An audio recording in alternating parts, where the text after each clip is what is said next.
내가 가만히 보면은요, 9개 가진 사람은 10개를 채우려고 이 하나만 더 모으면 10개가 돼. 9개 쓸 생각을 못하고 이거 10개 채운다고 하나 모으다가 죽는 사람들 많이 봤어요, 나. 99개 가진 사람은 100개 채우려고 어떻게? 이 하나를 더 모으려고 99개 쓰지도 못하고 죽는 사람들 많이 봤어요, 저는. 여러분들은 어떠세요? 재산이라는 게 뭔지 아세요? 여러분들, 재산이라는 건요, 내가 쓴 것만 내 재산이에요. 내가 쓴 것만. 내가 안 쓴 건 내 재산 아니에요. 다시 말해서 내가 100억을 모으기 위해서 나 그지같이 70평생을 살았어. 이 사람은 거지로 산 거예요. 이 사람 거지로 산 거예요. 네. 그런데 내가 모은 거 갖고 정말로 알뜰하게 뭐 여행도 다니고 맛있는 것도 먹으러 다니고 뭐 즐겁게 살았어. 이 사람은 재산 제대로 쓴 사람이에요. 여러분들, 남자 여자는 XY고 여자는 XX죠? 그런데 이 Y 유전자는요, 성을 결정하는 아주 최소한의 정보만 갖고 있어요. 대개 X 안에 모든 게 다 들어있어요. 그러니까 엄마 아빠한테 갖고 와봤자 엄마 걸 더 많이 갖고 와요. 그러니까 애들이 공부 못하는 건 거의 엄마 닮아서 공부 못하는 거예요. 아니, 그러면은 애가 공부 못하면 자기 머리를 떨어야지 왜 애를 괴롭혀요? 그런데 신부님, 내 아이는 너무 똑똑해요. 아주 착해요. 반에서 1등, 전교에서 1등 해갖고 서울대학 갔어요. 그런데 서울대학 간 자식도 사실은 별로 소용없어요. 서울대학 가갖고 얘가 졸업을 해갖고 삼성에 취직을 했어. 출근을 했는데 내가 나눴는데도 어쩜 저렇게 잘생겼어. 빛이 번쩍번쩍 나. 그렇게 빛이 번쩍번쩍 나. 너무 보기 좋은 거야. 내 자식이지만. 그런 자식일수록요, 잘하는데 아무런 도움도 주지 않은 나보다 훨씬 예쁘고 훨씬 젊은 여우 같은 며느리가 나타나서 낚아채 가는 거예요. 그날로 끝나는 거예요. 그날로. 여러분들, 120살까지 살 때 자식이 나 효도할 수 있어요? 노 갈등이 생기는 거예요. 노 갈등. 늙은 자식과 늙은 부모의 갈등이 생기는 거예요. 제가 대전에 가서 강의를 했어요. 강의를 했는데 노인대학에 가서 강의를 했어요. 그랬더니 할아버지 한 분이 오셔서, 머리가 하얀 할아버지야. 신부님, 제가 75인데요. 나 엄마 때문에 힘들어서 죽겠다는 거예요.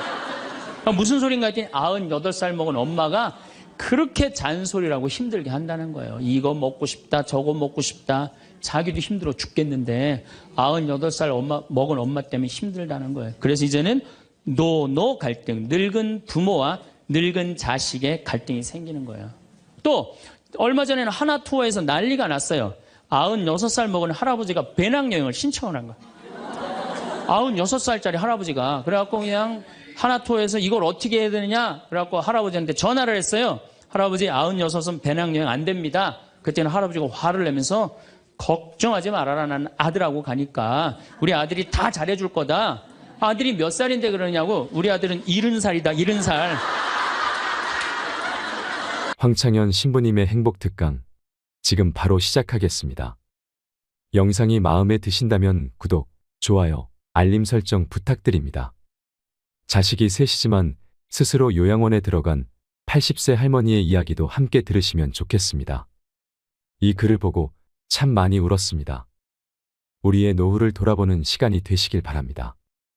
스님, 예, 반갑습니다. 오늘 여러분들하고 강의할 내용은 유혹과 행복이라는 주제로 강의를 하도록 하겠습니다. 우리가 이 세상 살면서 유혹에만 안 빠지면 행복하게 살 수 있죠? 근데 우리가 마음 안에 천사만 있으면 좋은데 나도 몰래 여기 악마가 동거하고 있어요. 그렇죠? 내 마음 안에 천사하고 악마가 동거하고 있는 것 같지 않아요? 그런데 문제는 어느 때 천사 같으냐면은 본당 신부님한테 말할 때, 요땐 천사 같아요. 여기 자매님들 보면은. 근데 집에 와서 남편한테 말할 때는 악마로 돌변을 해, 악마로 돌변을 해. 나는 너무너무 착해. 착해갖고, 우리 형님은 능력이 있어갖고 직장 생활 하는데 나는 착하기만 하고 능력은 없어. 그래서 하는 생활이라고는 신앙생활밖에 안 해. 그런데 우리 시어머니가 형님한테 가서 살아야 되는데 능력 있는 큰형님은 못 모시고 착하기만 나만, 신앙생활은 나만 내가 시어머니를 모셔. 근데 천사 같으니까 시어머니 모셔요. 내가 예수님 십자가 생각하고. 그래서 정말로 뭐 시어머니 잔소리, 노망 다 받아주고 그렇게 희생을 하고 사는데 추석날 딱 온 집안 식구가 모였는데 나한테 수고한다는 말하는 사람이 한 사람도 없어. 그럼 속에서 악마가 슬슬 질르기 시작해요. 이거 봐, 네가 착하니까 너를 우습게 보는 거야. 이용만 당하는 거야. 오늘 집안 식구 다 모인 길에 못 모신다고 내질러 그냥. 그 소리가 불긋불긋 일어나지 않아요? 우리는 천사하고 악마가 동거를 해요. 오늘같이 피정하는 날, 고해성사 보는 날은 내가 속세기는 자식도 사랑할 것 같고, 집안 신경도 안 쓰는 남편도 사랑할 것 같고, 저 죽지도 않는 시어머니도 내가 다 잘 모실 것 같아. 그럴 땐 천사예요. 고해성사 보고 피정하는 날은. 그런데 세상에 나가갖고 물건 깎을 때 보면요, 그런 악마가 없어요. 그런 악마가. 또 뭐 경품 행사로 공짜로 뭐 준다 그러면요, 하나라도 더 받으려고 달겨드는 거 보면은요, 이건 뭐 정말 악마가 따로 없어요. 보면은 악이 다툼을 해요. 보면은. 그래서 우리 마음 안에는 천사하고 악마가 항상 동거를 해요. 근데 여러분들, 우리만 유혹을 받고 사나요? 예수님은 유혹 받으셨어요? 안 받으셨어요? 받으셨어요. 40일 동안 단식하시고 난 다음에 너무 배고프셨어요. 너무 배고프셨을 때 악마가 짠하고 나타나갖고 당신 배고프지? 배고프니까 이 돌더러 빵이 되라고 그래요. 이거 황당하고 어처구니 없고 불가능한 유혹이에요. 돌이 어떻게 빵이 되겠어요. 그런데 이런 유혹을 우리도 받고 살아요. 우리가 이 세상 살면서 제일 많이 받는 유혹이 뭐냐면 돈에 대한 유혹이야. 돈에 대한 유혹, 빵에 대한 유혹. 내가 30년 동안 60평생 살면서 돈을 3억을 모았어. 60살이 돼서. 그럼 이 돈 연금 잘 가입해 두면요, 한 달에 100만 원씩 죽을 때까지 써요. 90살까지. 근데 현찰 3억이 생기면은 악마가 유혹을 해요. 돈이 돈 번데 이거 펀드에다 갖다 맡기면 1년 만에 6억 만들어 줄게. 넘어가요. 이상하게 넘어가요. 아니 3억을 모으는데 30년이 걸렸다면은 이게 한 6억이 되려면 한 10년은 걸려야 되지 않아요? 근데 1년 만에 만들어준다 그러면 덜썩 맡겨요. 그랬더니 이자가 막 1,000만 원씩 나오는 거야. 이게 웬 노다지냐. 이거 확실하다. 부모 돈, 형제 돈, 친구 돈 싹 끌어다가 한 200억을 만들어주면은 악마는 들고 튈까요? 안 튈까요? 펴요. 며칠 전에 450명한테 2,300억을 자기 로얄 패밀리라고, 청와대, 변호사, 뭐 장관들하고 다 아는 로얄 패밀리라고, 이게 놀랍게도 15일만 맡기면 20%의 이자를 준다고 꼬신 거예요. 그런데 450명이 얼마를 모아줬느냐면은 2,300억을 모아줬어. 2,300억을. 그래갖고 그걸 들고 켰잖아요. 여러분들, 1 더하기 1은 2입니다. 1 더하기 1은 절대 10이 아니에요. 근데 우리는 욕심이 있어요. 내 재산이 1 더하기 1인데 2여야 되는데 10이길 바래요. 3억을 모으는 데는 30년이 걸리지만은 악마한테 유혹에 넘어가고 3억을 날리는 데는 6개월도 안 걸려요. 6개월도 안 걸려요. 그리고 땅을 치고 통곡하는 사람들 전 정말로 많이 봤어요. 대한민국 1980년대 이후부터 땅 뛰었어요. 땅값. 그렇죠? 주식 뛰었어요. 그래갖고 대한민국은 1 더하기 1은 2가 아니었고 1 더하기 1은 10이었고 1 더하기 1은 100이었어요. 어떤 사람은 1 더하기 1은 1000도 됐어요. 그러니까 온 국민이 들떠 있는 거야. 들떠 있는 거야. 나도 1 더하기 1이 뭐가 될 수 있다? 100도 될 수 있고 1000도 될 수 있다. 이런 생각을 해요. 대표적인 게 뭐냐면 다단계야. 다단계. 내가 가정방문 다녀보면은요, 집에 샴푸 잔뜩 있는지 많아요. 비누 잔뜩 있는지 많아요. 뭐 한 거예요? 다 다단계예요. 어떻게 다단계? 당신 2 사람만 데리고 와. 그러면 이 두 사람이 또 데리고 와갖고 나중에 이거 전부 다 가지를 쳐갖고 나중에 떼돈 벌어. 그런데 다단계 하는 사람의 90%가 다 손해보고 나온다는 거예요. 다 1 더하기 1은 100이라고 믿는 사람들, 1 더하기 1은 10이라고 믿는 사람들이 이 유혹에 빠지는 거예요. 이 유혹에. 제가 10년 전에 능평이라는 성당에서 본당 신부를 했어요. 그런데 그 능평이라는 성당에 언덕을 넘어가면은 무슨 동네가 나오느냐면 천당역 분당이 나와요. 네, 천당역 분당이 나와요. 얼마나 살기 좋으냐면은 거기는 전보산대가 하나도 없어요. 전부 다 지중매설이에요. 지중매설. 동네가 깨끗해요. 깨끗해. 그리고 도로는 한 20m, 30m 주도로는 조경을 하게 돼 있어요. 동네마다 율동공원, 중앙공원, 공원 있고. 그래서 정말로 살기 좋아요. 우리 동네 사람들은 그 언덕만 넘으면 전보산대가 얼마나 많은지, 전선줄이 얼마나 많이 엉겨 있는지, 그 분당에만 있으면 마음이 차분한데 우리 동네만 딱 들어서면은 동네가 미친 여자 머리 풀어헤쳐 놓은 것 같아요. 미친 여자 머리 풀어헤쳐 놓은 것 같아요. 마음이 산란해. 그러니까 우리 동네 사람들 꿈은 뭐냐면 천당역 분당으로 이사 가는 게 꿈이야. 그래갖고 5억짜리 아파트가 당첨이 됐어. 5억짜리 아파트가. 그런데 내가 가지고 있는 돈은 4억 5천밖에 안 돼. 이제 5천만 원만 있으면은 프리미엄이 붙어갖고 7억이 되는 거예요. 7억이 되는 거니까 1 더하기 1은 10이 되는 순간이에요. 근데 이 5천만 원이 구할 길이 없네. 제일 만만한 건 누구냐면 늙은 부모님이야. 라고 찾아갖고 얘기를 해요. 어머니 아버지 내가 5천만 원만 있으면은 5억짜리 아파트 되면 내가 잘 모실 테니까 거기 있는 땅 좀 팔아갖고 나 5천만 원만 꿔달라고. 근데 이미 한국 천주교 할머니 할아버지들은 나한테 강의를 들었어. 절대 자식들한테 재산 주지 말라는 강의를 들었어. 예, 안 죽으니까 절대 재산 주지 말라는 강의를. 난 돈 없다 딱 잡았대요. 그럼 느닷없이 부모가 미운 거예요. 느닷없이.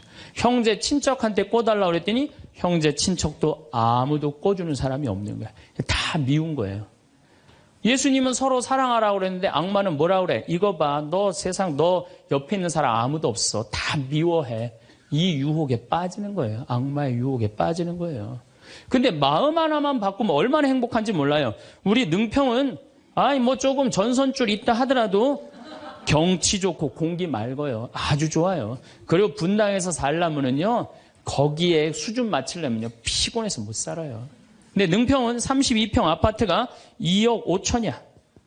2억 5천이니까, 이 2억 5천짜리 아파트 사고 얼마가 남아요? 2억이 남아요. 이거 갖고 맛있는 것도 사 먹고, 여행도 다니고, 어려운 사람도 도와주고, 얼마나 좋아요. 근데 우리 인간은 이걸 못해요. 내가 가만히 보면은요, 9개 가진 사람은 10개를 채우려고 이 하나만 더 모으면 10개가 돼. 9개 쓸 생각을 못하고 이거 10개 채운다고 하나 모으다가 죽는 사람들 많이 봤어요, 나. 99개 가진 사람은 100개 채우려고 어떻게? 이 하나를 더 모으려고 99개 쓰지도 못하고 죽는 사람들 많이 봤어요, 저는. 여러분들은 어떠세요? 재산이라는 게 뭔지 아세요? 여러분들 재산이라는 건요, 내가 쓴 것만 내 재산이에요. 내가 쓴 것만. 내가 안 쓴 건 내 재산 아니에요. 다시 말해서 내가 100억을 모으기 위해서 나 그지같이 70평생을 살았어. 이 사람은 거지로 산 거예요. 이 사람 거지로 산 거예요. 네. 그런데 내가 모은 거 갖고 정말로 알뜰하게 뭐 여행도 다니고 맛있는 것도 먹으러 다니고 뭐 즐겁게 살았어. 이 사람은 재산 제대로 쓴 사람이에요. 그 다음에 죽을 때 그래도 종교기관에 기부나 하고 이런다면은 다행인 사람이에요. 근데 그냥 재산 그냥 이 100억을 주체를 못하는 사람들, 그러다가 죽는 사람들. 루카복음 12장에요. 부자가요, 엄청난 풍년을 맞이해요. 이거 나눌 생각을 안 하고 자기를 위해서 창고를 크게 줘요. 그리고 영혼한테 얘기해. 너 이제 편안하게 살아라. 그러니까 하느님이 뭐라 그래요? 이 어리석은 자야, 오늘 밤이 네 영혼이 떠나는 날이다. 너한테는 그렇게 잘 쓰면서 하느님한테 인색한 자의 끝이 이렇다. 재물을 어디다 쌓아둬라? 하늘에 쌓아둬라. 제가 제일 열받을 때가 언제냐면은 97년, 98년 IMF 터졌을 때 이때 막 우리 교우들 20억, 30억 막 날렸어요. 그래서 술이 그냥 떡이 돼갖고 와서 나한테 뭐라 그러냐면 신부님 이렇게 허무하게 날아갈 줄 알았으면 신축금이라도 많이 낼 걸 그랬다. 제일 열받을 때. 그럴 줄 알았으면 미리 해지. 왜 날리고 와서 나한테 그래. 열심히 산 사람들이 실패하고 울면은 동정이 가는데요. 땅 투기하다가, 주식 투자하다가, 노름하다가, 이거 재산 날리고 와서 눈물 흘리고, 자기 고통스럽다고 얘기하는 사람한테는요, 동정이 안 가요. 열심히 살다가 실패한 사람한테는 정말로 동정이 가는데, 주식 투자하다 돈 다 날리는 사람들 동정이 안 가요. 여러분들, 주식 투자를 하려면은요, 재산 우리 95% 투자자들이 다 실패해요. 왜 그런 줄 아세요? 1년 만에 샀다 팔았다 그래요. 워렌 버핏이라는 사람은 미국 최고의 부자예요. 지금 60년 동안 거의 주식을 했는데 610억 달러를 벌었어요. 주식으로만. 근데 그 사람은 한번 주식을 사면은 최소한 5년, 10년, 20년까지 그냥 쥐고 있는 거예요. 그러니까 돈을 버는 거야. 근데 우리는 그냥 얼마 전에 잠깐 무슨 경제 뭐 방송을 보니까 3개월 만에 15% 내는 수익 방법 그런 건 없어요. 1 더하기 1은 2지 1 더하기 1은 10이 절대 아니에요. 근데 우리는 그렇게 착각하고 사는 거예요. 그런 기대 속에서. 아프리카에는 원숭이 잡는 비법이 있어요. 어떻게 원숭이를 잡느냐면은 항아리 이렇게 만들어 놓고 주둥이, 원숭이 손이 들어갈 만한 주둥이를 만들어 놔요. 그리고 여기에다는 자갈을 잔뜩 넣어 놔요. 그리고 여기다 바나나를 딱 놔요. 원숭이가 지나가다가 웬 바나나 그리고 딱 바나나를 잡아요. 잡으면은 주먹이 커지는 거야. 바나나만 놓으면은 손이 빠지는데 잡은 바나나는 놓기 싫은 거야. 그러니까 이 무거운 항아리를 들고 이놈의 바나나 왜 안 빠지냐 하루 종일 뛰어다니는 거야. 저녁에는 지쳐갖고 움직이질 못한대요. 그러면은 그 원숭이를 잡아서 먹는다는 거예요. 그런데 지금 여기 있는 여러분들 가운데서도 그 바나나를 못 놓고 계신 분들 많습니다, 지금. 네? 지금 땅을 쥐고 이러지도 못하고 저러지도 못하고 괴로워하는 사람들 많아요. 주식 사놔갖고 그냥 이러지도 못하고 저러지도 못하고 전전긍긍하는 사람들 많아요. 지금 놀 때예요. 노름에 빠져갖고 그거 원금 찾는다고 뛰어다니는 사람 지금 놓으면은 제일 행복해요. 지금 놓으면 살 수 있어요. 그런데 우리는 그거를 못하는 거예요. 그거를. 욕심을 이용하는 거예요. 악마가 우리를 왜 유혹할 수 있는 것 같아요? 우리의 욕심을 가지고 이용을 하는 거예요. 사기 치는 사람도 1 더하기 1은 100이라고 그러면서 홍보를 하죠. 유혹을 해요. 근데 1 더하기 2는 2라고 믿는 사람은 절대 유혹이 안 빠져요. 근데 1 더하기 1은 100이 되기를 바라는 사람은 그 어처구니 없는 악마의 유혹에 빠진다는 거예요. 난 말할 거 없어요. 내가 그러니까. 내가 여기 생태마을 시작할 때 15년 전에 돈이 한 푼도 없었어요. 그래갖고 우리 교구 70세 원로 신부님한테 찾아갔어요. 김창린 필립보 신부님. 여기가 필립보 생태마을이죠? 그 신부님 찾아갔어요. 신부님, 내가 우리 교우들 앞으로 이제 주 5일째가 곧 될 텐데 우리 교우들을 쉴 수 있는 생태마을을 짓고 싶습니다. 토요일날, 일요일날 와서 피정도 하고 기도도 하고 쉴 수 있는 공간을 짓고 싶습니다. 그랬더니 신부님이 너 어쩜 그렇게 시간을 잘 맞춰서 왔냐는 거예요. 그게 무슨 소린가 했더니 당신이 은퇴하면 살라고 땅을 수원에다 사뒀는데 그게 개발지가 된 거야. 근데 보상비가 14억이 나온 거예요. 근데 신부님이 그때 이런 말씀을 하시더라고요. 우리 신부들 은퇴하면 교구청에서 아파트 한 채 사주는데 내가 그 돈이 뭐가 필요하냐고. 너 그렇게 좋은 일에 쓴다니 내가 너한테 주마. 하루아침에 14억을 받았어요. 내가 이마에 돈복 이렇게 써있다니까요.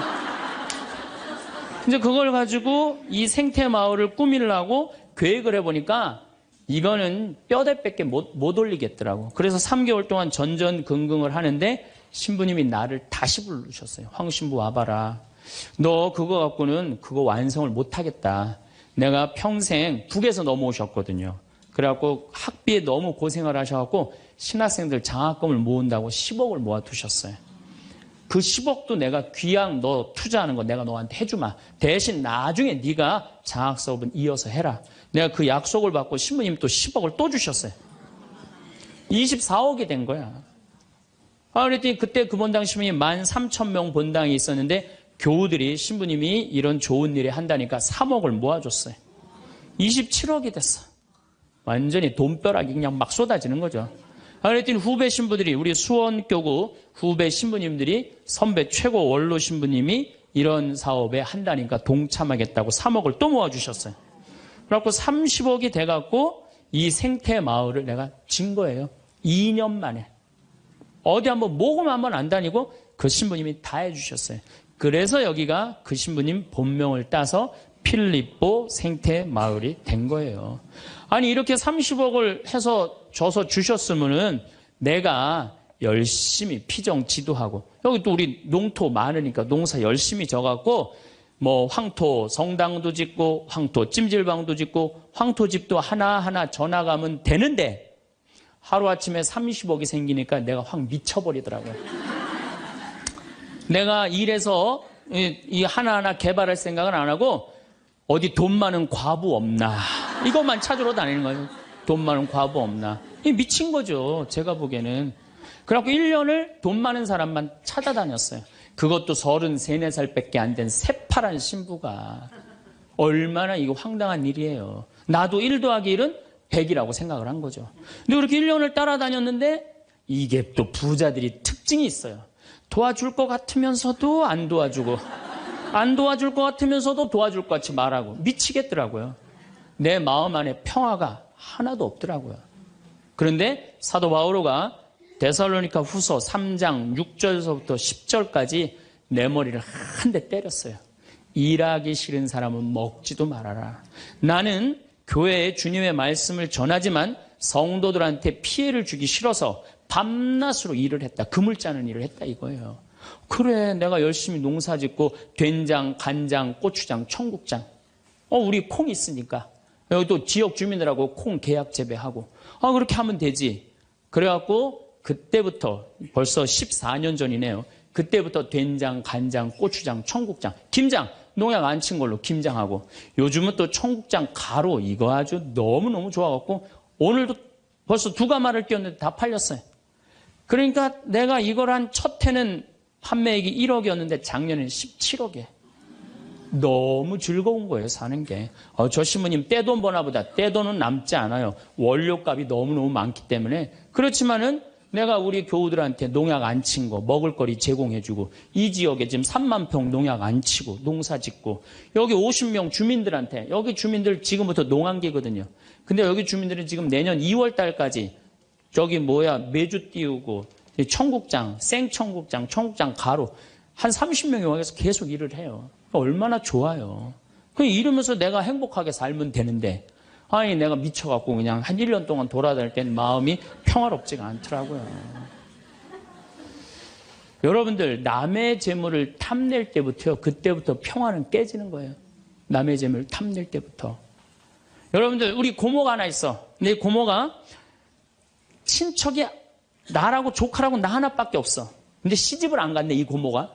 근데 그냥 돈을 많이 벌어갖고 천당역 분당에 아파트도 한 채 있고 빌딩도 하나 있고 저기 통장에 돈도 많아. 그럼 이 조카가 저 고모 늙은 고모 죽으면은 저 재산이 누구한테 온다? 나한테 온다. 이 생각하는 순간부터 얘는 불행한 거예요. 고모 재물 탐내는 순간부터 얘는 불행한 거예요. 남의 재물을 탐내면 안 되는데 악마는 뭐라고 우리한테 유혹을 하느냐면 남의 재물을 탐내라고 유혹을 해요. 우리 어머니 아버지가 잘 살아. 저 재산 나한테 오겠지. 그때부터 얘는 일 안 해요. 딴 생각만 하는 거예요. 1 더하기 1은 2라고 생각 안 하고 1 더하기 1은 100이 된다고 생각을 하고 사는 거예요. 절대 평화롭지가 않아요. 또 여러분들 형제 중에 누가 잘 살아. 우리 형이 잘 살아. 누나가 잘 살아. 근데 내가 이번에 아이가 대학을 들어가. 나 등록금 좀 안 대주나. 이때부터 죄짓기 시작하는 거예요. 이때부터 미워하기 시작하는 거예요. 성당 질 때도 마찬가지예요. 성당 질 때도 내가 하느님 아버지 집을 줘. 그러면은 그 하느님 아버지 집 짓는데 내가 봉헌하면 되잖아. 근데 그냥 나는 봉헌할 생각 안 하고 우리 성당의 제일 부자가 저거 얼마 봉헌하나 이것만 기다리고 있는 거야. 근데 그냥 그 부자는 내가 보기엔 1억을 해도 되는데 500만 원밖에 안 했어. 그럼 뭐라고 그러냐면 예수님 말 틀린 거 하나도 없어. 어? 부자가 천국 들어가는 거는 낙타가 바늘구멍 통과하기보다 아는 건 또 많아갖고 그냥 그러면서 그 사람 욕하는 거. 제 생각엔 이래요. 그렇게 부자 헌금 얼마 내나 그거 쳐다보고 있는 것도 남의 재물 탐내는 거예요. 그 사람 마음에 평화 없어요. 내가 가지고 있는 것만 누구한테 봉헌하면 돼? 하느님한테 봉헌하면 되는 거예요. 우리가 이 돈에 대한 유혹, 이것 때문에 죄를 짓고 사는 거예요. 그런데 유혹 중에 제일 무서운 유혹이 뭔지 아세요? 여러분들 돈 왜 벌어요? 자식 욕심 때문에 버는 거예요. 자식 때문에 여러분들 돈 버는 거예요. 자식 때문에. 아메리카의 인디안들은 자식이 태어나면 어디다 봉헌하냐면 별한테 봉헌한다고 그래요. 우리 아이 추억 많게 해달라고. 요즘 어제 그제 여기 별 정말 미치도록 많아요. 밤하늘에 별똥별이 2만 개가 떨어져. 2만 개. 지난번에 우리 수녀님들 한 20분 오셨을 때 내가 여기 마루 위에 강 위에다 마루를 깔아놨어요. 그 위에다 밤에 침낭을 하나씩 다 드려요. 그럼 누워갖고 별을 보는데 별똥별이 1시간 동안 10개가 떨어졌대. 10개가. 수녀님들이 너무 행복하다는 거예요. 이 별을 보고 행복한 추억을 가지고 살았으면 좋겠는데 우리나라 엄마들은 그런 생각 안 해요. 인디언들은 별 보면서 우리 아이 행복한 추억이 많았으면 좋겠다. 그리고 들판에 봉헌한대요. 우리 아이 건강하게 뛰어놀게 해달라고. 그 다음에 태양에 봉헌한대요. 우리 아이 아주 씩씩하고 건강하게 잘 자라게 해달라고. 근데 대한민국 엄마들은 애가 태어나면 어디다 봉헌하냐면 학원에 봉헌해. 학원에. 우리 아이 어디 들어가게 해달라고? 서울대학 들어가게 해달라고. 서울대학 들어가게 해달라고. 그래갖고 임신을 하면은 이거 굉장히 중요한 거예요. 임신을 하면은 하느님 나한테 생명을 주셔서 감사합니다. 이 아이가 하느님 이 세상에 태어나서 행복하게 살았으면 좋겠습니다. 이렇게 생각하는 엄마가 하나도 없다는 거예요. 임신을 딱 하는 순간 무슨 생각을 하냐면 내 뱃속에 서울대학 C가 들어왔다고 생각을 하는 C가. 그래갖고 막 임신 한 달, 두 달, 막 10달이 되면 배가 이만해져요. 그러면 C가 이만해진 거야. C가 이만해진 것만큼 꿈도 이만해진 거야. 하고 아침에 인사를 해도 한국말로도 안 해. 영어로 하는 거야. How are you today, my baby? Good morning. 막 영어로 하는 거야. 마음 급한 엄마들이. 네. 그래갖고 애가 엄마의 태를 열고 세상에 나왔어. 세상이 얼마나 예뻐요. 하늘도 예쁘고 별도 예쁘고 달도 예쁘고 단풍도 예쁘고.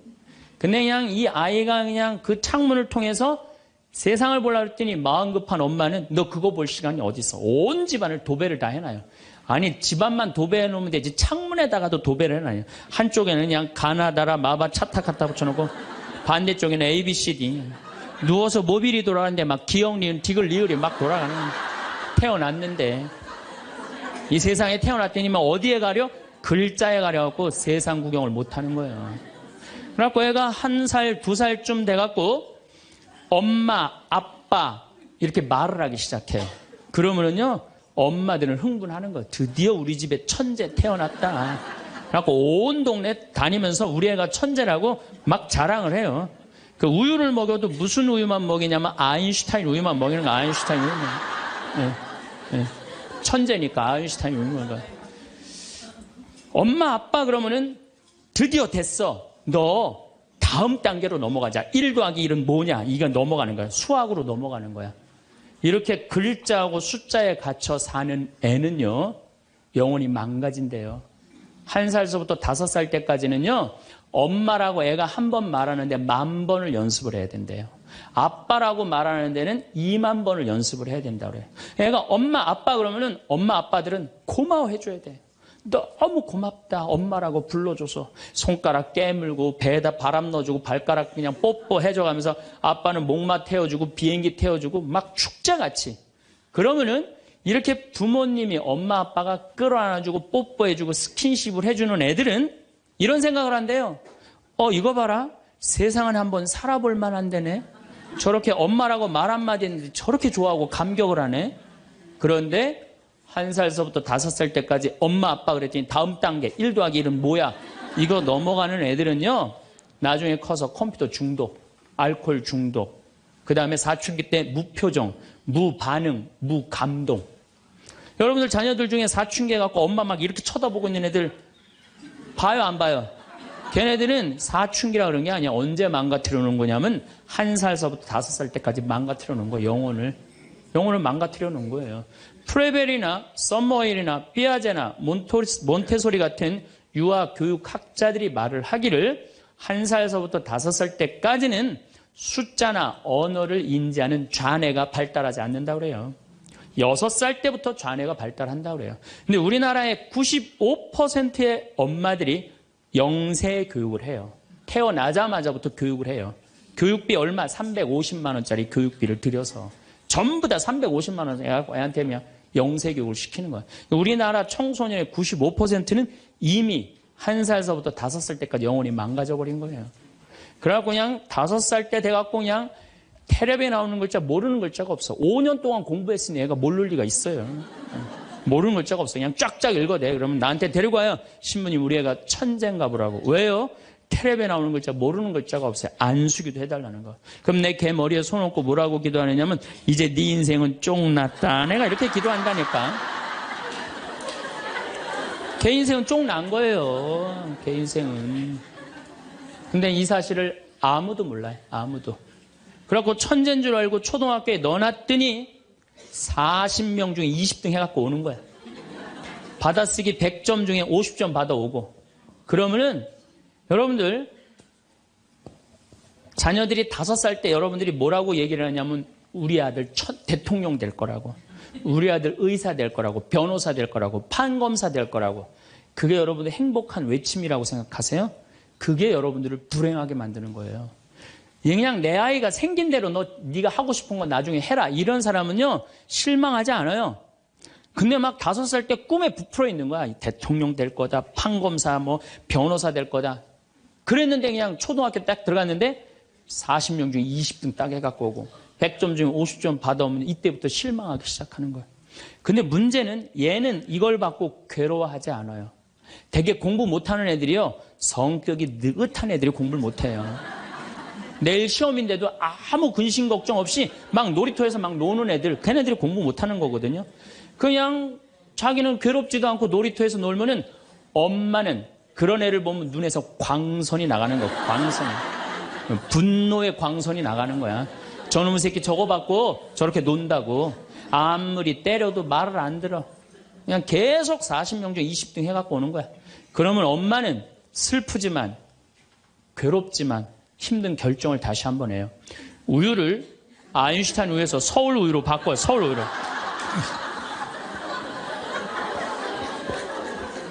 그래갖고 그냥 그렇게 6년 동안 서울 우유를 먹였는데 중학교 딱 올라갔는데 초등학교 때 말 안 듣는 거하고 차원이 틀려요. 중학교 때 컴퓨터 게임에 빠지면은요 미쳐요. 엄마하고 밥 먹으러 나가도 그냥 핸드폰으로라도 해요. 애들이.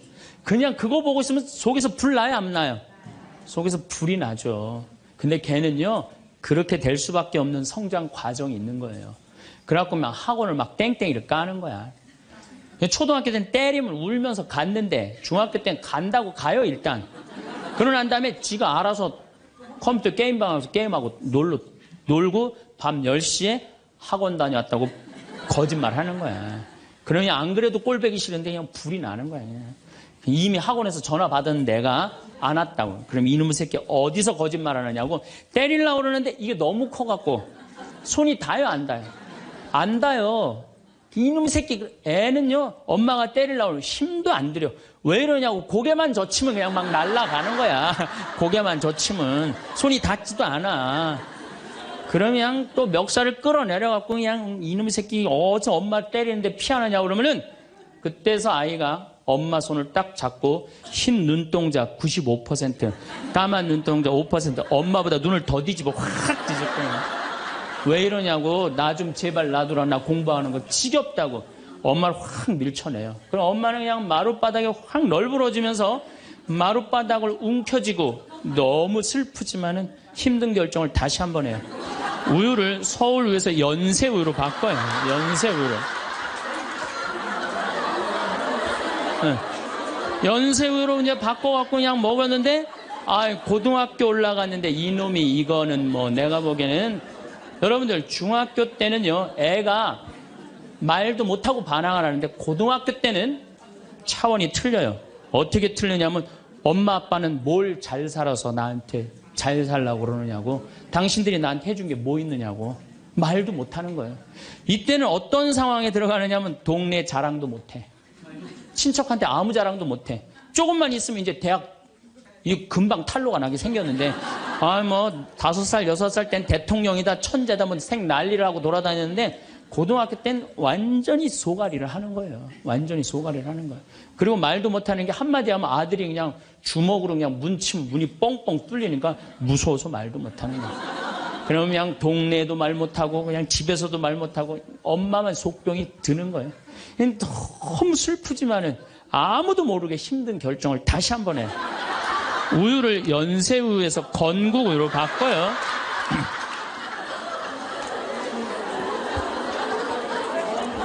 건국우유로 바꿔서 그렇게 먹였는데 고등학교 3학년 때 보니까 모의고사를 봤는데 15% 안에 들어야지 서울에 있는 학교를 가는데 30% 뒤로 막 밀리는 거야. 내가 재미난 경험이 있었어요. 내가 아주대학 환경공학과 대학원을 다닐 때 그 옆에 창현고등학교, 유신고등학교가 있었어요. 근데 걔네들이 1학년 딱 들어와서는 우리 학교를 보고 그랬대요. 내가 아주대학 가면은 내 대학을 안 간다 그랬대요. 1학년 되면은. 근데 2학년 애들은 상황이 틀리대요. 아주대학도 괜찮은데 이런데 2학년 되면. 근데 3학년이 된 애들은 그 창현고등학교, 유신고등학교 애들은 3학년만 되면 제발 아주대학만이라도. 엄마가 딱 그런 마음이야. 그러니까 이제 엄마가 너무 슬프지만은 그 성적표를 받아보고 마지막으로 힘든 결정을 다시 한번 해요.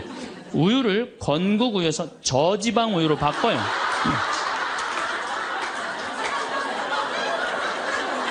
저지방 우유로 바뀌는. 그래갖고 그냥 제발 지방대학은 가지 말라고.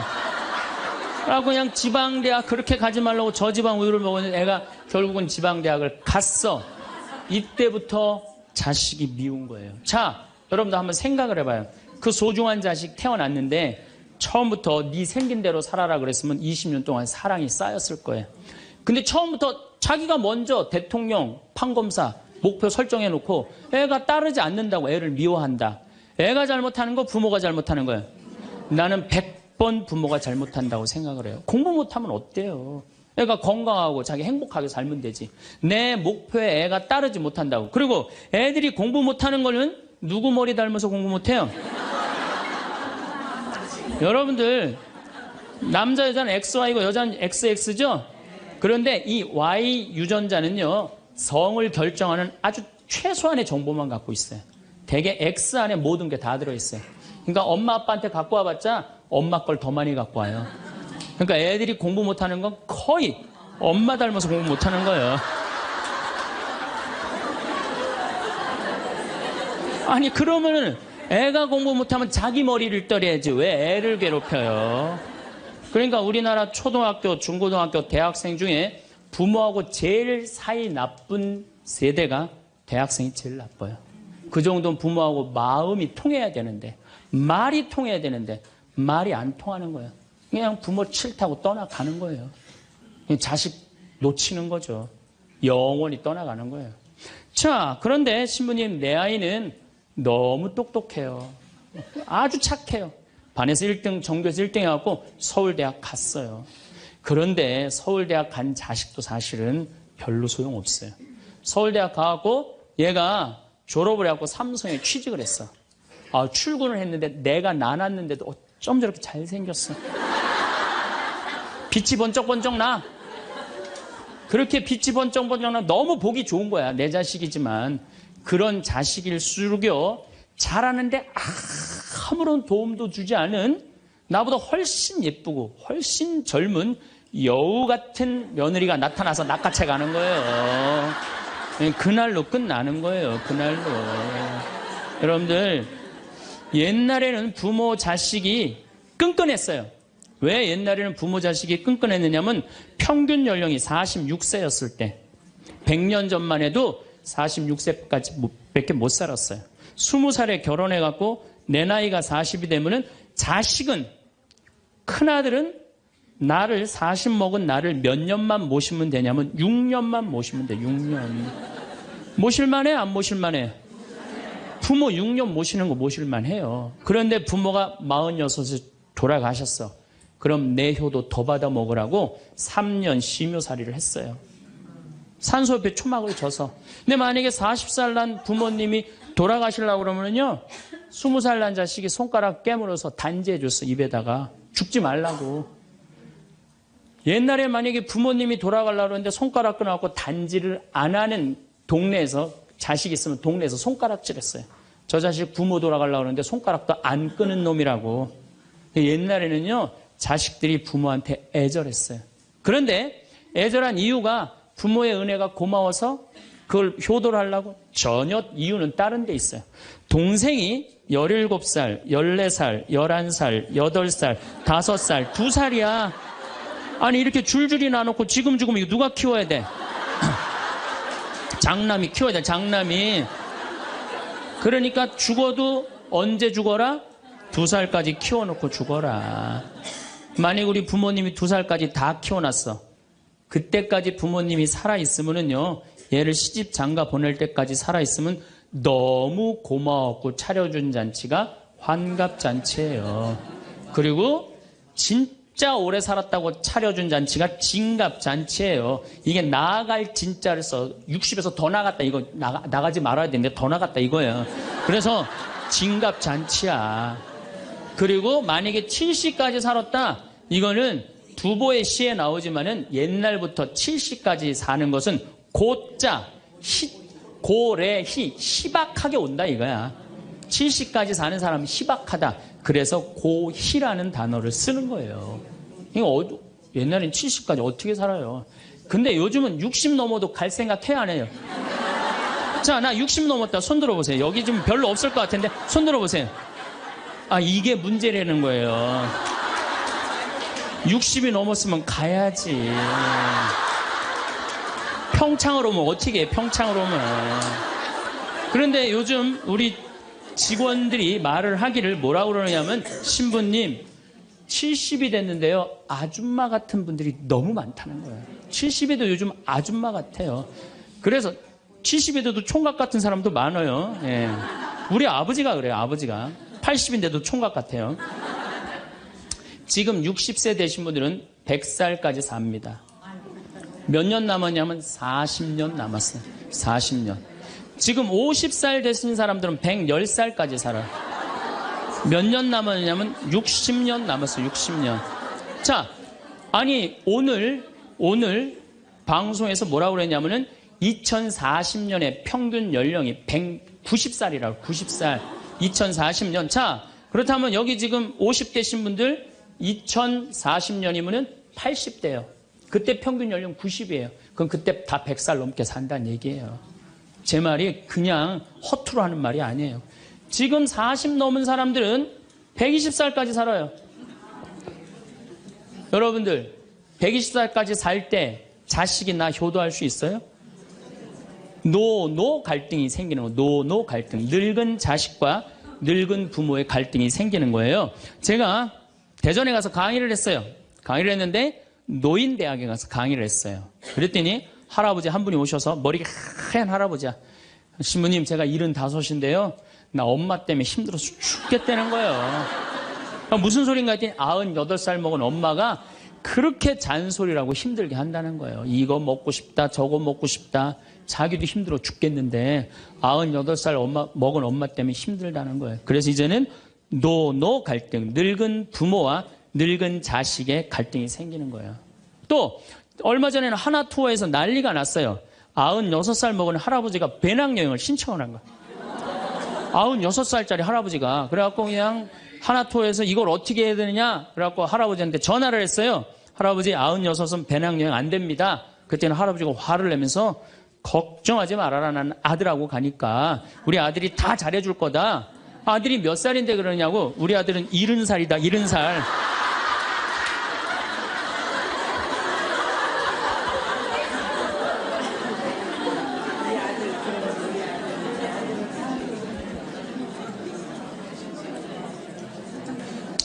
여러분들, 우리나라가 지금 100살 이상이 몇 명이냐면은 1700명이에요. 100살이. 얼마 전에 텔레비전에 102살 먹은 할머니, 83살인가 먹은 며느리, 또 50 몇 살 먹은 3대가 살죠? 이제는 그런 일이 다반사로 생긴다는 거예요. 다반사로. 지금 70살 넘은 우리나라 인구가 240만 명이에요. 70살 이상이. 60세 이상이 65세 이상이 540만 명, 540만 명.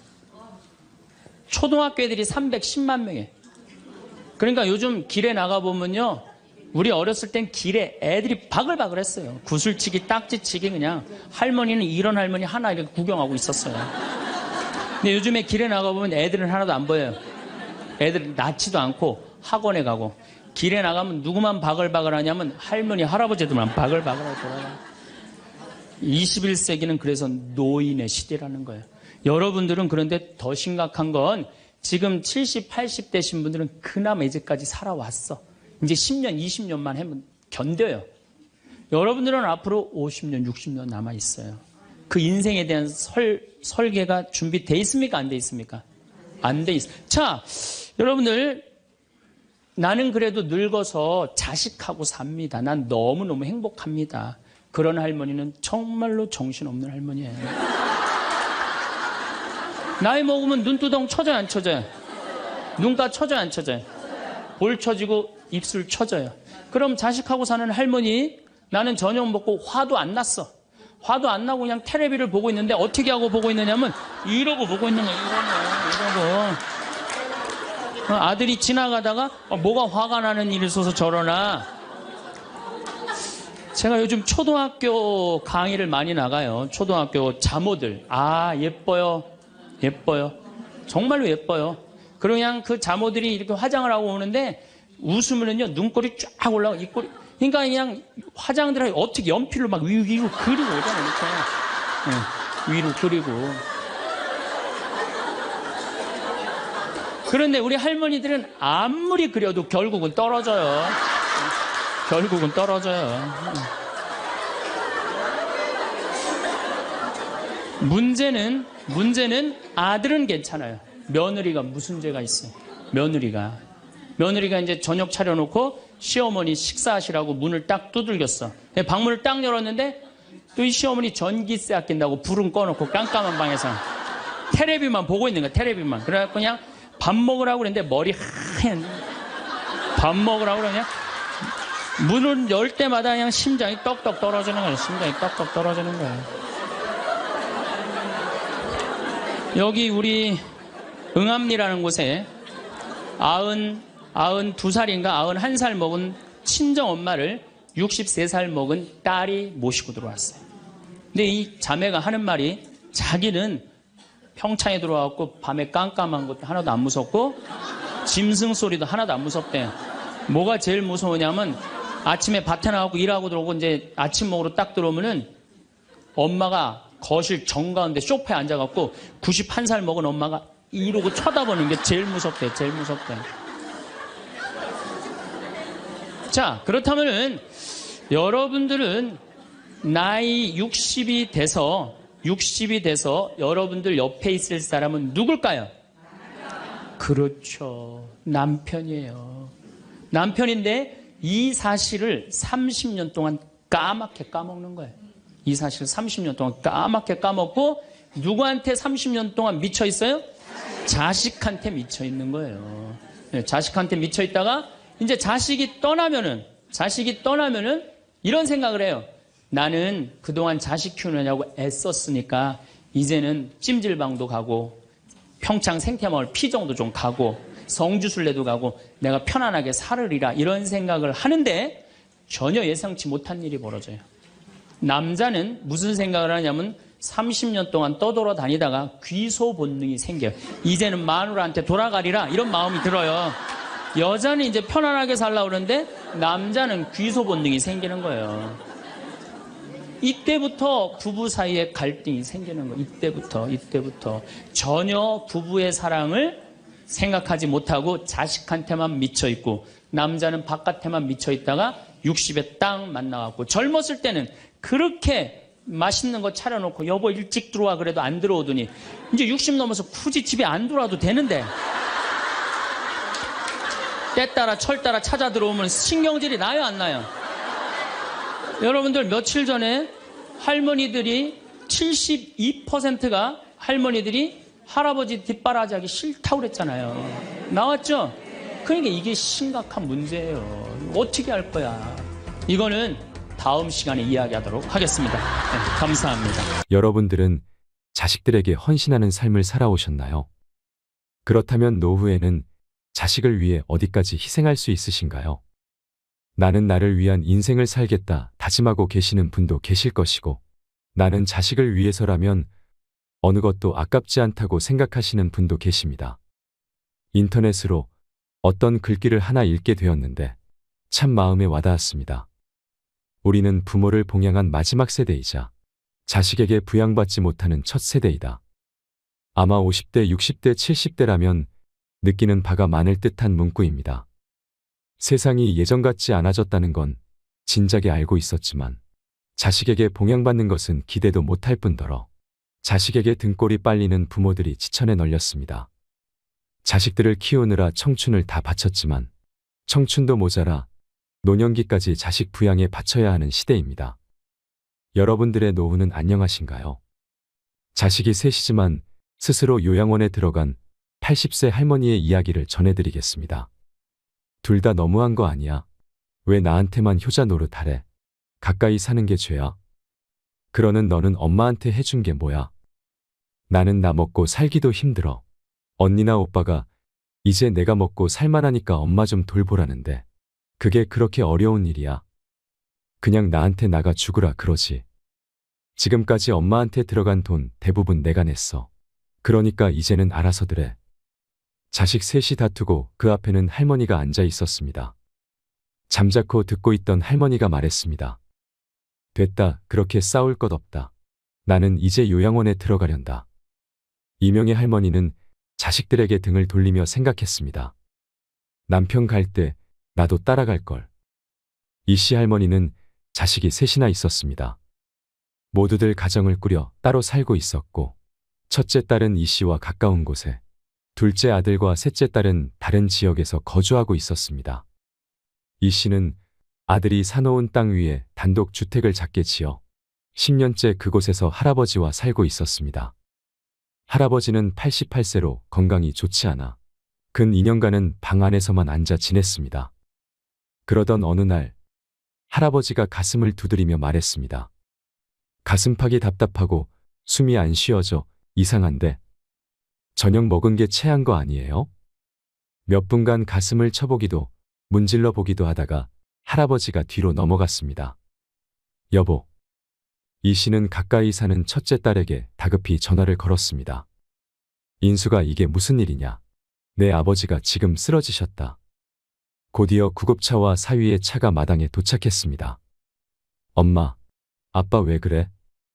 나도 모른다. 갑자기 숨쉬는 게 힘들다고 그러시더니 저렇게 쓰러지셨다. 딸도 발만 동동 구르고 있었고 구급대원들은 다급히 할아버지를 들것에 실었습니다. 이제 보호자가 타야 하는데 사위가 나섰습니다. 당신은 집에 가 있어. 내가 어머니랑 같이 갈 테니까. 힘겹게 숨을 쉬고 있는 아버지를 본 딸이 사색이 되어 있었습니다. 전화할 테니까 걱정 말고 가 있어. 별일 없으실 거야. 구급차는 이 씨와 사위를 태우고 출발했습니다. 이 씨는 남편의 손을 꽉 붙잡았습니다. 오늘 저녁까지만 해도 함께 식사하던 남편이 눈을 감은 채로 숨을 몰아 쉬었습니다. 여보, 눈 좀 떠봐요. 남편은 대답이 없었습니다. 강서방, 이를 어째? 정신이 없어 보이는 이 씨를 사위가 다독였고, 괜찮으실 거예요. 장인어른 제 말 들리세요? 사위가 괜찮을 거라고 말했지만 이 씨는 어떤 느낌이 있었습니다. 꼭 붙잡고 있던 남편의 손에서 점점 힘이 빠져나가는 것이 느껴졌습니다. 이 씨가 얼른 그 손을 축혀 올려 쥐었지만 남편에게선 반응이 전혀 없었습니다. 구급차 안이 다급해졌습니다. 구급대원에게 밀려나 이 씨가 손을 놓치자 남편의 손이 맥없이 툭 떨구어졌습니다. 남편의 숨이 멎었고 이 씨는 짧은 작별 인사도 하지 못한 채로 구급차 안에서 남편의 마지막 순간을 지켜보게 되었습니다. 아이고 아빠, 아버지. 서울에 살고 있는 아들과 막내딸도 급히 내려왔습니다. 너무나도 갑작스러운 죽음에 다들 슬퍼했고 88세의 나이에 지병까지 있었기에 언제 어떻게 되어도 이상하지 않은 남편이었습니다. 또한 이 씨도 80세가 넘으며 죽음과 가까워지고 있음을 머리로는 알았지만 평생을 함께한 남편이 하루아침에 사라지니 현실감이 없었습니다. 그래도 90 가까이 살다가 고통 없이 갔으니까 호상이네요. 장례식장을 찾아온 사람들이 하나같이 말했습니다. 어찌 보면 그들의 말이 맞았습니다. 고통에 몸부림치다 병원에서 혹은 요양원에서 죽음을 맞이하는 사람들을 보면 이 씨의 남편은 그야말로 노인들이 부러워할 만한 끝이었습니다. 아내와 평화로운 저녁 식사를 마치고 숨이 넘어가 구급차에서 자신도 모르는 사이에 생을 마감했으니 무척 짧은 시간이었습니다. 그래, 사람들 말이 맞다. 나도 우리 집에서 살다가 그렇게 조용히 내 아빠 따라가련다. 무슨 그런 말을 해. 엄마까지 가면 우린 어떡하라고. 장례도 어떻게 치렀는지 기억나지 않는 정신없는 나날이 지나고 이 씨는 남편 없이 집에 돌아오게 되었습니다. 엄마, 진짜 혼자서 괜찮겠어요? 아, 괜찮대도. 장례가 끝나자 아들, 딸들이 모두 이 씨의 집으로 모였습니다. 아들과 막내딸은 곧 서울로 올라가 봐야 하는데도 발걸음이 떨어지질 않았습니다. 며칠만이라도 누나 집에 가 있어요. 그래, 우리 집에 와서 좀 있어. 내가 거기 가서 뭐 하냐? 그냥 집에 있는 게 좋아. 아들과 첫째 딸의 말에도 이 씨는 고개를 저었습니다. 엄마, 아니면 우리 집으로 가던가. 혼자 이 집에 있으면 좀 그렇잖아. 막내 딸까지 합세하여 어머니를 모셔 가려 했지만 이 씨는 아무 곳으로도 가고 싶지 않았습니다. 신경 쓰지 말아라. 너희 아버지 계실 때도 혼자 있는 것 같았으니까. 그래도 그거랑 같아. 너무 적적하지 않겠어. 그래, 괜찮으니까 너희는 어서 가봐. 그래도 너희가 있어서 다행이다. 고맙다. 이 씨는 홀로 집에 남겨졌습니다. 그래도 자식들 집에 가는 것보다는 익숙한 집이 좋았습니다. 더 이상의 변화는 원치 않았습니다. 이 집에서 남편만 빠져 있다고 생각하는 것이 오히려 마음이 편할 듯 했습니다. 하지만 아담하던 집이 넓게 느껴지는 것만은 어쩔 수 없었나 봅니다. 남편의 유품들을 정리하고 남편이 지내던 방을 싹 비워 청소해 놓으니 무척이나 횡했습니다. 도로와 떨어진 후미진 곳에 있는 집이라 원체 조용한 곳이었는데 안 그래도 고요한 곳이 남편마저 없으니 바늘이 떨어져도 큰 소리가 날 듯했습니다. 이 씨는 TV 볼륨을 크게 키우고 생활했습니다. 수발 들어야 하는 영감 없으니 편하네. 말은 그리했지만 마음은 구멍이 뚫린 듯 허전했습니다. 다음 날도 다다음 날도 이 씨는 마당에 앉아 풀 구경을 하다가 집으로 들어와 TV를 보고 다시 나가서 마당에 앉아 있다 들어오곤 했습니다. 혼자서는 이곳에서 할 일이 없었습니다. 친구라도 만나려고 나가려면 차가 있어야 하는데 이 씨는 차도 면허증도 없었습니다. 남편이 살아있을 때는 오토바이로 데려다 주곤 해서 불편함을 느끼지 못했습니다. 하지만 이제는 남편이 없으니 심심해도 볼 일이 있어도 마을을 벗어나기가 힘들었습니다. 버스 정류장도 걸어서 30분은 가야 했고 나간다고 한들 버스를 타고 어디든 제대로 갈 자신도 없었습니다. 하지만 아무리 할 일 없는 노인이라도 맨날 집에만 있을 수가 있겠습니까? 친구야 안 만나면 그만이지만 문제는 이럴 때였습니다. 인수가 어제부터 더 배가 좀 아파서 병원에 좀 가야 될 것 같다. 체한 거 아냐? 매실 좀 먹어보지. 어제 오늘 계속 먹었는데도 아프네. 그래? 나 오늘 너무 바쁜데 내일 데려다 주면 안 될까? 이 씨는 뒤틀린 고통이 느껴지는 배를 부여잡고 딸에게 전화를 걸었습니다. 이제는 딸이 없다면 오도 가도 못하는 신세였고 그렇게 바쁘니? 그럼 택시 타고 갈 테니까 택시 좀 불러줄래? 아, 그렇게 아파. 잠깐만 기다려봐. 내가 지금 갈게. 아니야, 너 바쁘면 그냥 택시 타고 가도 돼. 간다니까 좀만 기다려. 전화를 끊고 이 씨는 식은땀을 닦았습니다. 웬만해선 딸을 귀찮게 하고 싶지 않아 외출을 자제했지만 이런 때만큼은 불가항력이었습니다. 송장이 아닌 이상 집에만 있을 수는 없기에 그럴 때마다 딸에게 전화 걸기가 망설여졌습니다. 차 타고 15분 거리에 사는 딸이 잠시 뒤에 도착했습니다. 식당 많이 바쁘지? 지금 시간이 그렇지. 배는 어때? 운전하고 가면서 딸과 대화를 나누었습니다. 정신이 없었는지 딸은 앞치마를 맨 채였습니다. 엄마, 나 일단 돌아가 봐야 하니까 진료 끝나면 전화해. 딸은 이 씨를 병원 앞에 내려주고 되돌아갔고 접수하느라 헤매서 진료를 받는 데까지는 한참 시간이 걸렸습니다. 약을 타서 나오니 1시간이 훌쩍 지나가 있었습니다. 병원 밖으로 나와 딸에게 전화를 걸었습니다. 이제 한창 점심시간이 시작될 시간이라 바쁜 모양이었습니다. 2번 전화를 걸었지만 받지 않았습니다. 택시라도 타고 가려 했지만 지나가는 택시가 한 대도 보이지 않았습니다. 병원 앞 벤치에 앉아 기다리를 한참. 딸에게서 전화가 걸려왔을 땐 점심시간이 끝나 있었습니다. 엄마 미안해, 도저히 나올 수가 없는 상황이었어. 진료 끝났어? 그래, 지금 병원 앞에 나와 있다. 택시라도 타고 가지. 여태 기다렸어? 지나가는 택시가 있어야지. 콜택시 부르면 되지. 그런 것을 할 줄 알았으면 애초에 딸을 부를 일도 없었을 것이었습니다. 딸이 다시 어머니를 데리러 왔습니다. 차에 타자마자 타박하는 소리가 들렸습니다. 버스나 택시도 탈 줄 알아야지. 엄마, 내가 데리러 못 올 때 엄마 혼자 아무데도 못 가면 어떡해. 너도 이 나이 돼봐라. 그게 마음처럼 되나? 나이가 무슨 상관이야? 의지 문제지. 아직 젊은 딸은 어머니가 답답할 뿐이었습니다. 그런데 엄마, 아빠도 없는데 엄마 혼자 그 집에서 살기가 힘들지 않을까? 집에 거의 도착하자 딸이 머뭇거리며 말을 꺼냈습니다.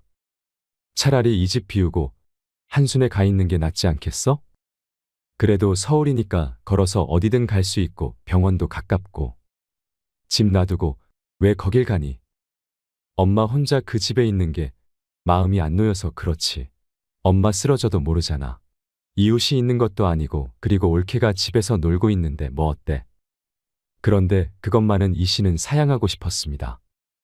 명절 때 종종 방문하곤 하는 아들네는 이 씨에게 편치만은 않은 곳이었습니다. 자신도 그렇고 며느리도 그렇고 원체 살가운 성격이 못되기에 그런지, 아니면 원래 고부 사이는 그런 것인지 아직도 며느리는 남 같은 마음이 컸습니다. 보라, 엄마가 잘도 좋아하겠다. 그러면 막내는? 막내한테 가서 지내는 건 어때? 막내딸도 서울에서 살고 있는데 그 집에 가는 것도 말이 안 되었습니다. 입에 겨우 풀칠하고 사는 애한테 무슨 짐을 지워주려고 거길 가니? 집이 없다면 모를까. 멀쩡하게 살고 있는데 왜 자꾸 서울로 가라는 거야? 그게 아니라 내가 매일 이렇게 엄마를 돌봐줄 수는 없잖아. 엄마도 가야 내가 좀 편히 살지. 이렇게 딸을 부르는 것은 많아야 일주일에 한 번이었고 오늘도 아픈 것이 아니었으면 집에서 나오지도 않았을 것이었습니다. 그리고 둘째나 셋째 집으로 가라면서 자신의 집으로 오라는 소리는 없는 첫째 딸이었습니다. 너도 이제 안 부를 테니까 내 걱정 마라. 너 바쁘면 택시 타고 다닐게. 식당 바쁜데 어서 들어가 봐라. 그러자 딸도 마지못해 수긍했습니다. 이 씨는 딸을 보내고 집으로 들어왔습니다. 이러니 저러니 해도 내 집이 좋았습니다. 언제 죽을지는 모르겠지만 나도 이곳에서 살다가 평온하게 눈 감는 것이 최근 들어 생긴 이 씨의 소원이었습니다. 그렇지만 그 바람은 절대 이루어질 수 없는 소원이 되었습니다. 엄마, 보라가 미국에 좀 더 있고 싶다고 그러고 그 땅도 많이 올라서 이번에 좀 팔아야 할 것 같아요. 아들의 전화에 이 씨의 눈앞이 깜깜해졌습니다. 10여 년 전 이곳에 땅을 사놓으며 오랫동안 팔 일이 없으니 집 지어서 죽을 때까지 살라는 아들의 말에 이 씨의 아파트를 팔고 주택을 지었습니다. 그런데 갑작스레 이 땅을 팔아야겠다는 아들. 그럼 이 집은 어떡하라는 거냐? 집도 비워줘야죠. 안 그래도 그것 때문에 전화드린 거예요. 연세도 있으신데 아버지처럼 쓰러지시면 큰일 나잖아요. 이제 누나네 집에 들어가서 지내세요. 갑자기 살던 집을 비우고 첫째 딸네로 들어가라는 말이었습니다. 말도 없이 이게 무슨 일이냐? 그 집은 내 아빠랑 내가 지은 것 아니냐? 그 집 팔아도 돈 안 돼요. 조그맣고 오래된 집인데 가치가 없죠. 그 오래된 집에서 니애미가 살고 있다. 아이 엄마 왜 그래요? 살 사람 나타났을 때 팔아야 된단 말이에요. 묵힐 만큼 묵혔어요. 이 씨는 할 말을 잃었습니다. 아들이 땅 주인이었고 집도 자신이 돈을 댔지만 서류상 명의는 아들이었습니다. 그게 아니라고 하더라도 아들과 법이 어쩌고 하면서 싸울 수는 없지 않겠습니까? 인숙이하고는 얘기가 된 거니? 누나한테는 내가 얘기할 테니까 그건 신경 쓰지 마시고요. 엄마도 이제 옆에 누가 있어야죠.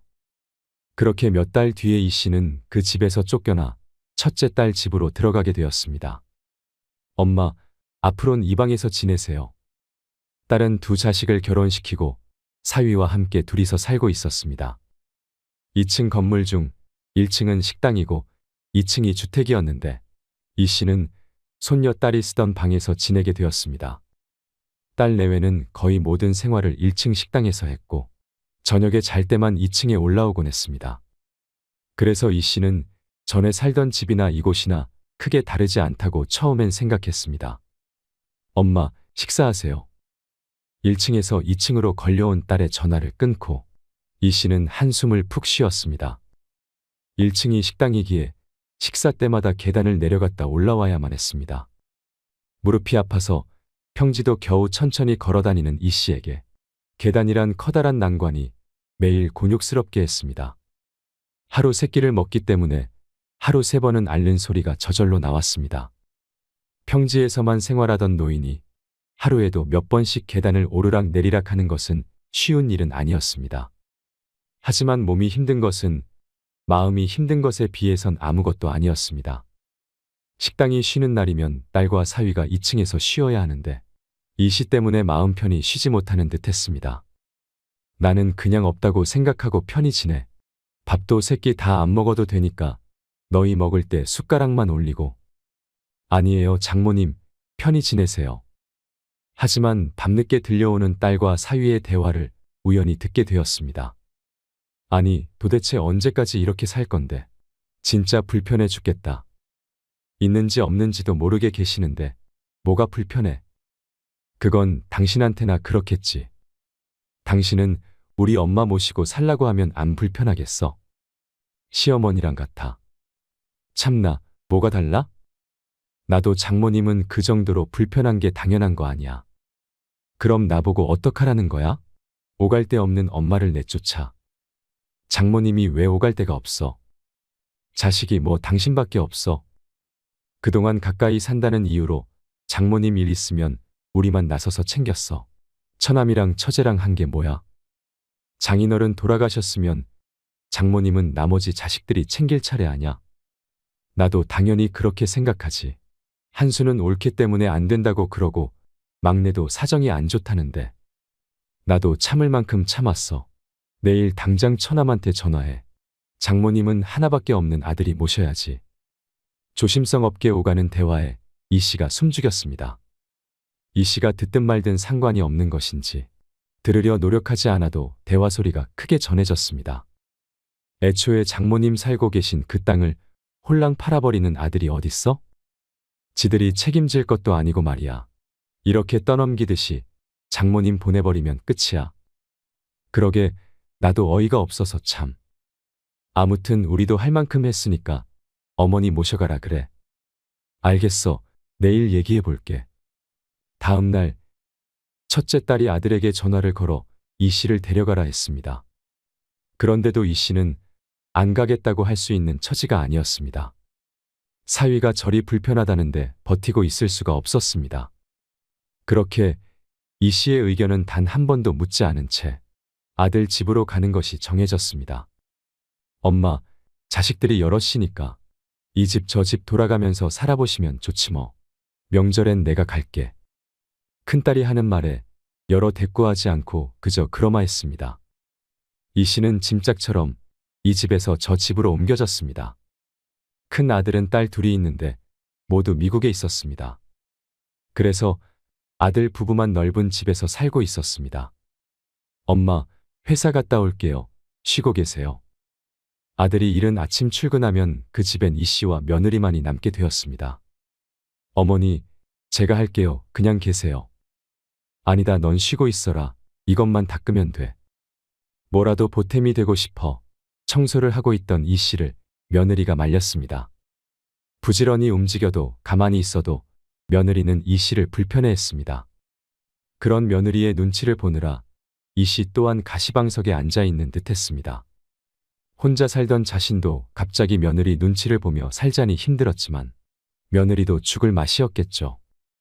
졸지에 시어머니를 모시고 살게 되었으니 불만이 날로 쌓여갔습니다.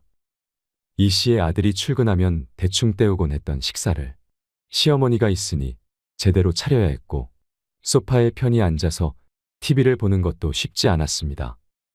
애초에 이렇게 지내는 게 평탄할 것이라고는 생각도 안 했습니다. 딸과 사위도 불편해하는데 며느리라고 시어머니를 편히 모실 수는 없었을 것입니다. 보라 엄마는 어디 갔어? 주말 아침부터 보이지 않는 며느리의 행방을 아들에게 물었습니다. 아, 보라 엄마, 잠시 친정에 좀 다녀온다고 갔어요. 그래, 자고 온대. 며칠 있다가 온대요.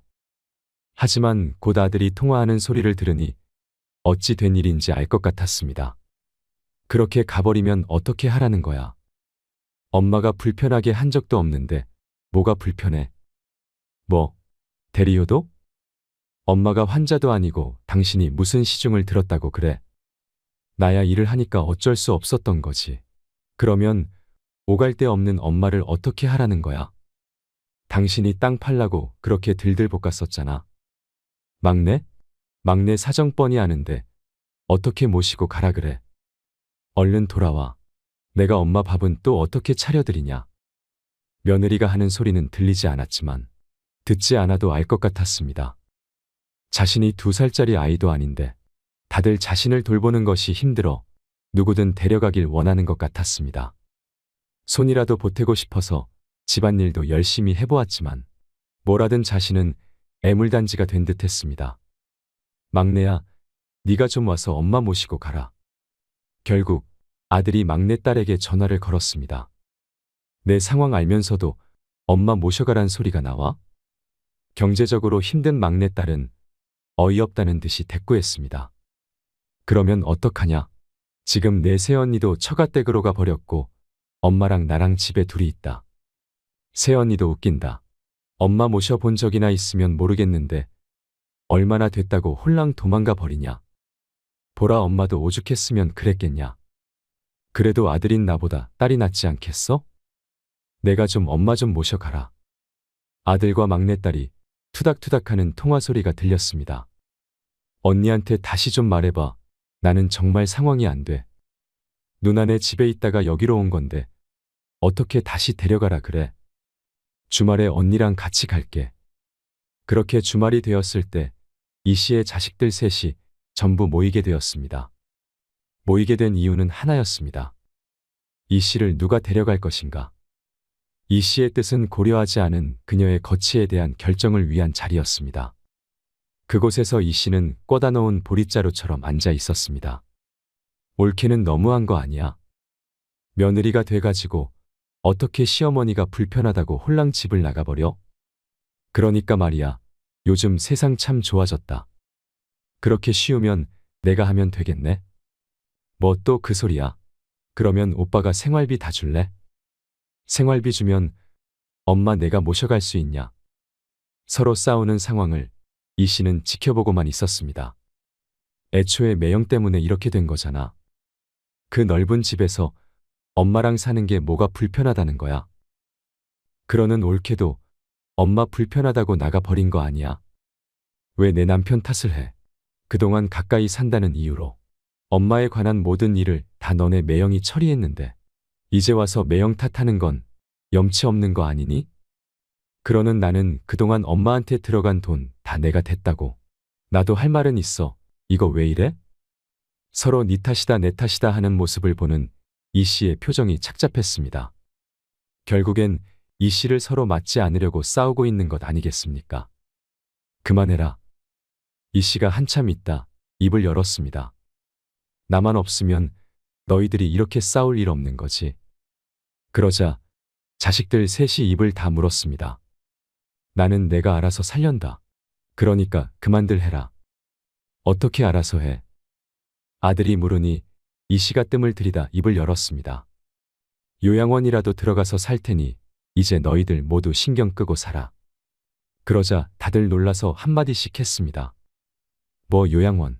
갑자기 그게 무슨 소리야? 그래, 자식이 셋이나 있는데 왜 요양원에 들어가? 이 씨는 헛웃음을 지으며 대꾸했습니다. 그래 자식들이 셋이나 있지만 나이든 엄마 돌봐줄 사람이 있냐? 너희들 중에 그렇게 할 사람이 있니? 그러자 다들 합주기가 되었습니다. 없지? 그러니까 내가 알아서 살련다. 제발 그만하자. 이제 이리저리 옮겨 다니는 것도 싫고 너희들에게 짐 되는 것도 싫다. 이제는 자식들에게 짐이 될까 미안한 마음보다는 짐 취급을 받는 자신의 처지가 서러운 마음이 커졌습니다. 나도 내 늙은 몸뚱이 의탁해서 너희들 힘들게 하기도 싫고 이렇게 싸우는 모습을 보는 건 더 싫다. 그냥 요양원에 들어가는 게 너희 좋고 나도 좋은 길 같다. 그동안 너희가 용돈 줬던 거 통장에 다 모아뒀다. 이거면 나 죽을 때까지 요양원에서 지낼 만할 거다. 이걸로도 부족하면 그냥 이 세상 뜨련다. 이제 미련도 없고 노인네가 이승에서 할 수 있는 것이라곤 하나 없으니 저승에서 할 일을 찾아보는 게 맞을 것 같다. 그러면 나도 더 이상은 이런 꼴 안 보고 살 수 있겠지. 그러자 세 자식들은 다시 싸우기 시작했습니다. 그러니까 언니가 잘 모셨으면 됐을 거 아냐? 엄마 입에서 왜 이런 말이 나오게 해? 너는 한 번도 엄마랑 살아본 적도 없으면서 왜 우리 탓만 해? 돈 없는 게 벼슬이냐? 그럼 차라리 중간쯤에다가 방이라도 하나 구해드리고 돌아가면서 왔다 갔다 하는 게 낫겠다. 급기야는 이 씨를 원룸에 넣고 순번을 정하자는 말까지 나오게 되었습니다. 그만하지 못해. 내가 이런 말까지 들어가며 살아야 하냐? 나는 평생을 내 한 몸 바쳐 너희 셋을 키웠는데 너희는 셋이나 돼서 엄마 하나 가지고 서로 미루고 있냐? 내가 너희 집 돌아다니는 게 좋아서 가만히 있었는 줄 아니? 내가 언제 나 돌봐주라든? 그냥 돌아. 너희에게 이젠 바라는 것 하나 없다. 너희는 먹고 살기 바쁜 것 같으니 제발 알아서 살아라. 이 모습을 아빠가 봤으면 땅을 치면서 울었을 거다. 나도 내 아빠나 따라갈 걸 그랬어. 그리고는 짐 가방을 들고 아들 집을 나와버렸습니다. 누구도 어머니를 붙잡지 않았습니다. 이 씨는 며칠 뒤 정말로 요양원에 들어가 버렸습니다. 자식들은 입으로는 말렸지만 누구 하나 우리 집으로 오라는 사람도 없었습니다. 이따금 이 씨에게 자식들이 면회도 왔지만 이 씨가 보기를 거부했습니다. 그리고 면회를 오는 자식들에게는 직원이 이 씨의 쪽지를 보여주었습니다. 이곳에 있다가 너희 아버지가 부르면 가련다. 내가 죽더라도 때가 된 것이니 너희 탓은 아니지. 나는 온 평생을 너희를 사랑해왔다. 너희가 부모인 나를 사랑하지 않는다고는 생각하지 않으련다. 조금 더 세월이 흐르면 내 마음을 깨닫는 날도 오겠지. 그런 날이 오면 나처럼 되지는 않길 바란다. 너희도 부디 그런 날이 오지 않도록 살피며 살거라. 나는 내 아버지와 함께 그날 죽었다고 생각하고 살아라. 그리고 더 이상은 찾아오지 말거라. 나도 행복했던 기억만 가지고 가련다. 엄마가. 그리고 자식들이 후회를 했는지 안 했는지는 알 수 없었지만 끝내 살아계신 어머니의 얼굴은 다신 볼 수 없었습니다. 누가 알아주지 않아도 묵묵히 그 자리를 지키는 사람. 힘들다 말해봐야 아무도 몰라주는 직업. 그게 부모인 것 같습니다. 여러분의 노후는 안녕하신가요? 이상으로 책틀맨이었습니다. 오늘도 끝까지 함께 해주셔서 감사드립니다.